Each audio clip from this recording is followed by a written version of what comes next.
આપણે ચંદ્રસિંહજી રાઠોડનું ચરિત્ર ચાલે છે. ચંદ્રસિંહજી રાઠોડના ચરિત્રમાં આપણે આગળ વધીએ તો ભજન કરતા કરતા ચંદ્રસિંહજીનું અંતઃકરણ ચોખ્ખું થયું. ભજનનો એક પ્રભાવ એ છે કે જે વ્યક્તિ દિલ દઈને ભજન કરશે ને એનું અંતઃકરણ ચોખ્ખું થઈ જશે. ભજન એક પાણી છે, જેવી રીતે પાણી અને સાબુ ગંદા કપડાનો મેલ ધોઈ નાખે છે, એ જ રીતે ભજન છે ને એ જીવના અંતઃકરણનો મેલ ધોઈ નાખે છે. ભજનની એટલી બધી શક્તિ છે. ભજન કરતા કરતા જીવ ધીરે ધીરે નિર્મલ અંતઃકરણનો થઈ જાય છે અને નિર્મલ અંતઃકરણમાં જ ભગવાનની એક દિવ્ય છાપ પડે છે. એ છાપ કેવલ અને કેવલ ભજનથી જ પડે છે. ભજન વગર અંતઃકરણ નિર્મલ નથી થતું. ભજન મને પ્રેમ, ભગવાનમાં પ્રેમ થવો એ જ ભજન. રામાયણમાં એક ચોપાઈ આવે છે કે પ્રેમ ભક્તિ જલ બીનુ રઘુરાઈ, અભી અંતર મલ કબહુ ન જાય. પ્રેમ ભક્તિના પાણી વગર અંતઃકરણનો જે મલ છે એ અંતઃકરણનો મલ ક્યારે જાતો નથી. એટલે પ્રેમ ભક્તિના પાણીની જરૂર પડે છે જીવને, ત્યારે એના અંતઃકરણમાં જે મલ જમા થયો છે એ જાય છે. તો ચંદ્રસિંહજી રાઠોડ ભજન કરતા કરતા હવે શુદ્ધ અંતઃકરણ વાળા બની ગયા. એનું અંતઃકરણ સાધુની જેમ નિર્મળ થઈ ગયું. હાલાકી રાજા હતા, ગ્રહસ્થ હતા, તો પણ ભજનની શક્તિ થોડી મૂકે. ભજનની શક્તિ દ્વારા એનું જે અંતઃકરણ છે એ અંતઃકરણ નિર્મલ બની ગયું. અતિશય સુંદર અને નિર્મળતાને પ્રાપ્ત કરે છે એમનું અંતઃકરણ. અને પછી એનું અંતઃકરણ નિર્મળ બની ગયું છે એની એક ઘટના જોઈએ આપણે. ચંદ્રસિંહજી રાઠોડના એક સગા હતા, એનું નામ હતું બેરીસાલસિંહ. બેરીસાલસિંહ એમના સગાનું નામ હતું. કાકા બાપાના ભાઈઓને એમ થાય. પણ બે જણા વચ્ચે જમીન બાબતમાં ઝઘડો હાલતો હતો. જમીન બાબતમાં બે જણા વચ્ચે મોટો ઝઘડો હાલતો હતો, કેસ હાલતો હતો. એટલે બે એકબીજા હારે દુશ્મનાવટ રાખતા હતા. તો ચંદ્રસિંહના ઘરે એક વખત સુંદર કોઈ માંગલિક પ્રસંગ આવ્યો. સુંદર સરસ માંગલિક પ્રસંગ આવ્યો ને તો એને વિચાર આવ્યો કે હું બેરીસાલ સિંહને પણ બોલાવવું છે.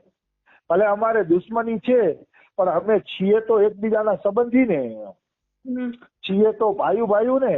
એટલે એને બેરીસાલ સિંહને પણ નિમંત્રણ આપ્યું કે આપ પણ અમારા ઘરે આ ઉત્સવની અંદર પધારો. એને નિમંત્રણ આપ્યું.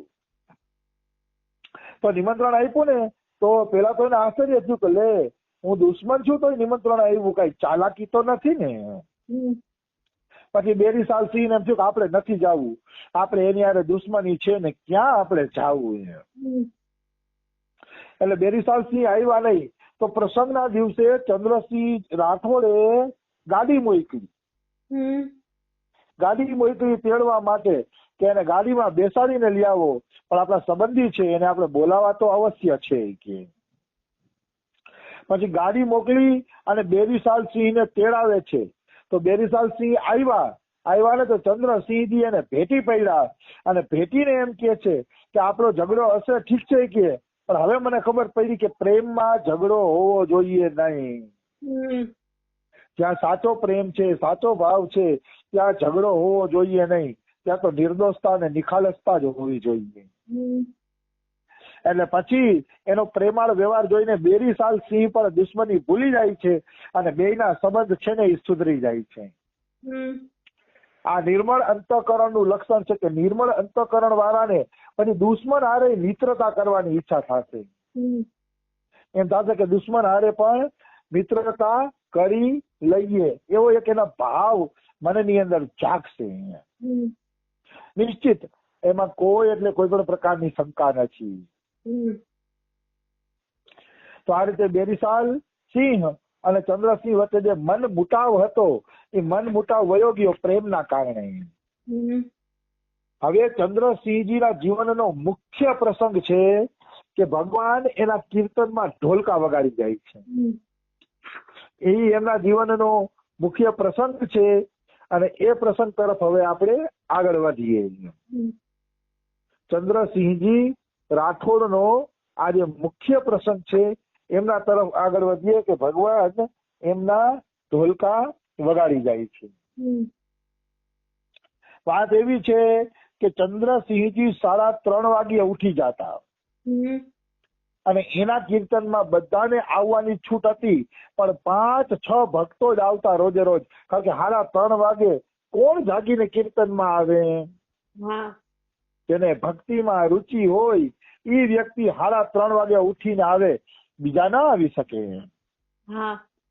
પ્રભાત કાળે ભજન ઈ જ કરી શકે જેના ઉપર ભગવાનની બહુ મોટી કૃપા છે, નહીતર પ્રભાત કાળે ભજન થતું નથી. હું બોલું છું મારાથી પણ નથી થતું, એટલે કૃપા નથી એટલું હું નથી કે કૃપા નથી પણ હવે નથી થતું, પણ એટલું જરૂર છે કે સત્ય બોલવું પડે મારે. પ્રભાત કાળે ભજન થાય એ બહુ મોટી કૃપા છે ભગવાનની. તો ચંદ્રસિંહજી 3:30 વાગે એક વખત ઉઠી ગયા અને સત્સંગીઓની વાત જોવા માંડ્યા કે સત્સંગીઓ આવે ને તો કીર્તન કરીએ. પણ તેની વરસાદ ખૂબ જ પડ્યો હતો, જોરદાર વરસાદ આવતો હતો, એટલે કોઈ કીર્તન વાળા આવ્યા નહીં. ચંદ્રસિંહજીએ એકલાએ પેટી લઈને થોડાક કીર્તન કર્યા, 2-5 કીર્તન કર્યા, પણ મન નો લાગ્યું. એનું મન એમ કેતું હતું કે એકાદો ઢોલક વાળો જો આવી જાય ને તો કઈક 2 જણા હોય તો કીર્તનમાં રંગ જામે. એકાદો ઢોલક વાળો આવી જાય ને તો સારું, એવું એનું મન બોલતું હતું. પણ હવે આવો વરસાદ હતો એટલે એને આશા નહોતી કે કોઈ આવશે. એટલે ઈ તો પોતાની રીતે વળી ગાવે વગાડે ને એવું કરતા હતા. ત્યાં ઢોલક વાળો આવ્યો. ઢોલક વાળો છત્રી લઈને આવ્યો અને કે ક્ષમા કરજો ઠાકુર સાહેબ, આજ મારા આવવામાં મોડું થઈ ગયું છે. મારી તો ઈચ્છા હતી કે વેલો જાવ, પણ આ વરસાદ ધીમો પડે તો આવું ને. એટલે હવે વરસાદ ધીમો પડ્યો ને એટલે હું આવી ગયો કે. તો ઠાકુર ચંદ્રસિંહજી રાઠોડ ને બહુ ગઈ, આનંદમાં આવી ગયા અને એને સહાનુભૂતિ પૂર્વક પૂછે છે ભીંજાયા તો નથી ને? તો કે ના ના, જાજો તો ભીંજાણો નથી કે, થોડોક ભીંજાણું છું પણ એટલું કઈ નડશે નહીં કે.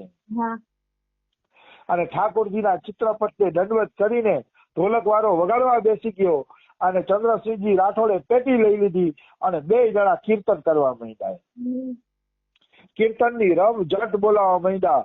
આજ તો ઠાકુર સાહેબને કાંઈ આનંદ આવતો તો કીર્તનમાં, આવો આનંદ એને ક્યારેય આવ્યો નથી ઠાકુર સાહેબને. એવો દિવ્ય આનંદ એને કીર્તનમાં આવવા માંડ્યો અને એવા કીર્તન જમાવટ થયા. 2 જણા હતા, લ્યો ખાલી ઢોલક અને પેટી જ હતી, મંજીરા વાળા નહોતા. તો પણ ઠાકુર સાહેબને એવો કીર્તનમાં આનંદ આવ્યો, એવો દિવ્ય કીર્તનમાં આનંદ આવ્યો ને કે પાગલ ઉન્મત્તની જેમ કીર્તન ગાવા માંડ્યા. ભાવાવેશ થઈ ગયો એને. એટલે રાજાનો ભાવાવેશ જોઈને ઢોલક વાળાને તાણ ચડ્યું. ઢોલક વાળો એવી ઢોલક વગાડે ને કે જાણે એના હાથ તો જાણે હવામાં ઉડતા હતા. ઢોલક વાળો એવી ઢોલક વગાડતો હતો. આ ગાવા વગાડવા વાળા હરખા હોય ને તો પાનો ચડે,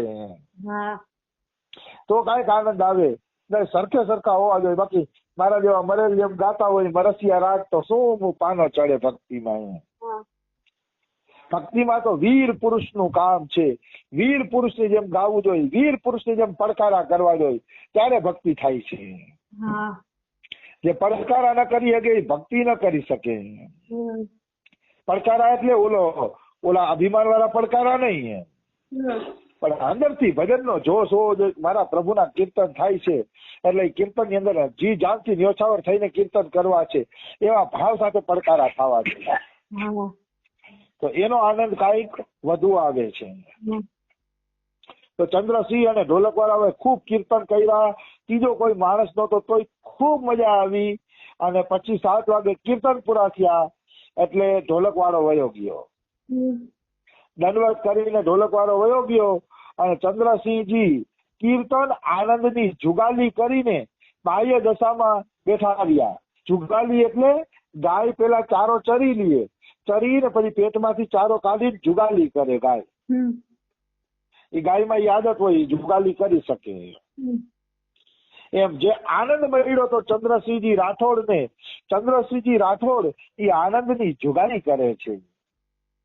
આ શબ્દ મને બહુ પ્રિય લાગે છે, કારણ કે ક્યારેક ક્યારેક એવો આનંદ વરસી જાય ને કે આનંદની મન જુગાલી કરતું હોય, મન એનું ચિંતન કરતું હોય અને એ રસમાં એક એક 2 દિવસ સુધી મન છકેલું રહેતું હોય. એ છે આનંદની જુગાલી. મનુષ્યને જયારે દિવ્ય ચિન્મય આનંદ મળે છે ત્યારે એ આનંદની જુગાલી અવશ્ય થાય છે, એમાં કોઈ એટલે કોઈ શંકા નથી. બીજો દિવસ થયો. બીજે દિવસે સવારે વરસાદ ઓછો હતો એટલે 5-6 સત્સંગીઓ આવ્યા. 5-6 સત્સંગીઓ આવી અને એમ કે મહારાજાજી અમને માફ કરજો એ કે અમારે બહુ આવવાની ઈચ્છા હતી કાલે, પણ હવે વરસાદ જ એવો આવતો હતો ને કે અમે આવી ન શક્યા કે, એટલે તમે અમને છે ને માફ કરજો. તો ઠાકુર ચંદ્રસિંહજી રાઠોડ ઊંચા સ્વરમાં બોલે છે, આ તમે શું બોલી રહ્યા છો એ કે, અરે કાલ તો આ ઢોલક વાળા ભાઈ આવ્યા હતા, ભલે તમે નહોતા આવી ગયા બધાય, પણ કે આ ઢોલક વાળા ભાઈ આવ્યા હતા એ કે, અરે શું ઢોલક વગાડી, શું ઢોલક વગાડી, અરે રસની વર્ષા કરી દીધી. તો ઢોલક વાળો એમ કે છે, ઠાકુર સાહેબ તમે છે ને કોઈ સપનું જોતા હશો એ કે, હું તો કાલ આવ્યો જ નથી. તો કે ના ના ઠાકુર સાહેબ કે તમે ઢોલક વગાડી હતી અને એવી ઢોલક વગાડી ને કે આનંદની વર્ષા થઈ ગઈ, એવી તમે એક એક ઢોલક વગાડી હતી. તો આ કે છે ભાઈ હું નહીં આવ્યો, હું તો ક્યાં આવ્યો જ છું, કાલે વરસાદ હતો તો મારાથી નીકળાયો જ નહીં કે. ત્યારે ચંદ્રસિંહજી ને ખબર પડી કે ઢોલક વગાડવા વાળો વાસ્તવમાં કોણ હતો. ચંદ્રસિંહજી ને ભાવ સમાધિ લાગી ગઈ છે, એની સાથે ઓલા લોકોને ભાવ સમાધિ લાગી ગઈ, કારણ કે ઓલા લોકો સમજી ગયા કે આટલો બધો ચંદ્રસિંહજી કે છે ઢોલક વાળો આવ્યો હતો તો અવશ્ય કૃષ્ણ એ રૂપમાં આવ્યા જ હશે. અને ઓલા આવ્યા હતા એને પણ સમાધિઓ લાગી ગઈ અને બધા રડવા માંડ્યા, કોઈ પછડાટ ખાવા માંડ્યું, કોઈ હા કૃષ્ણ કહીને પોકાર કરવા માંડ્યું. બધાની ભાવ વિભોર દશા થઈ ગઈ. આ ભાવ વિભોર દશા એટલા માટે થઈ કે બધાને ખબર પડી ગઈ હવે કે કૃષ્ણ ઢોલક વગાડવા માટે આવ્યા હતા. હા ભગવાન તો ભાઈ દયાનો સાગર છે ને. સાધુ સોવે તહ સોય રહું, ભોજન સંગ હી લેવ, જોવો ગાવે પ્રેમ સો તો મેં ભી તાલી દેવ. ભગવાન એમ કે છે સાધુ સોયે તહ સોઈ રહું, જ્યાં મારા સાધુ સુવે છે ત્યાં હું સુવ છું કે. અને ભોજન સંગી લેવ, અને ભોજન પણ હું મારા સાધુઓની સાથે જ લઉં છું. અને જો વો ગાવે પ્રેમ છે તો મેં ભી તાલી દેવ. જો ભક્ત ગાય છે તો ભગવાન તાલી પાડે છે, તાલી પાડીને ભગવાન કીર્તન કરે છે.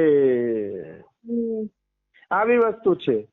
એટલે કહેવાનો ભાવ છે ભક્તો ક્યારેય ભગવાનને છોડતા નથી ને ભગવાન ક્યારેય ભક્તને છોડતા નથી. તો ભગવાન ઢોલક વગાડવા આવ્યા તો એમાં શું મોટી વાત છે.